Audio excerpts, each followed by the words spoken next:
అంతఃపురం అవే తరువైన ధనారాస్తులు అమరేశుకు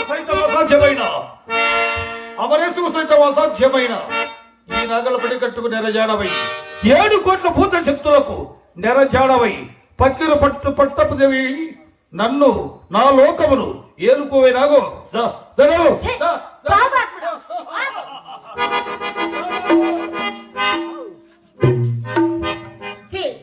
నాగమ్మను తాకేవో నీ శిరస్సు రక్కమైపోతుంది కదా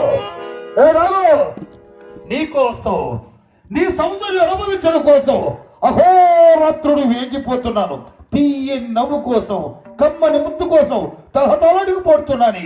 ఇంతవరకు ఈ ప్రపంచమున ఏ కాంతును మోహించని ఈ పక్కిన కన్ను నిన్ను మోహించినది. నాకు నీవే కావాలి. ప్రతివ్రత ద్రోహి అయినా పురుడైనా సరిత తీరని నా పసి కన్నను నన్ను ఎడబాటు చేశా. ప్రాణేశ్వరుడే దైవమని భావించిన నన్ను ఈ చోటుకి తెచ్చి ఉన్నా. అయినా ఆ పరమేశ్వరుడు నిన్ను నీ సామ్రాజ్యాన్ని పాతాళ లోకానికి ముంచివేయకమాలడు. పకి నా మాట కడుపులో చిచ్చు చెలరేగి పసిగోడు గోడు గోడుమని వినిపించుచున్నగా ప్రాణేశ్వరుడే దైవమని భావించిన నన్ను తెచ్చి ఈ సరసాలు నా మాట వినుపకి. అయినా గాని నా మాట విను, నన్ను నా రాజ్యానికి చేర్చు.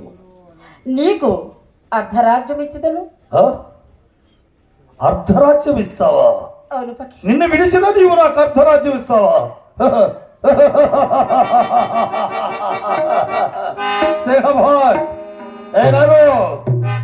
పిల్లవాడిని చంకలో కూర్చుండబెట్టుకొని చందమామని చూపించి నేతి భూమ తినిపించినట్టు ఈ పక్షులను పెప్పేలు పుచ్చెదవా?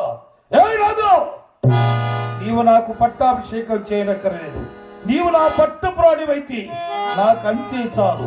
నేను నిన్ను మోహించాను. నీకంటే కోటి వరకు సౌందర్యసుడైనా నాకు అక్కరలేదు. రా రా రా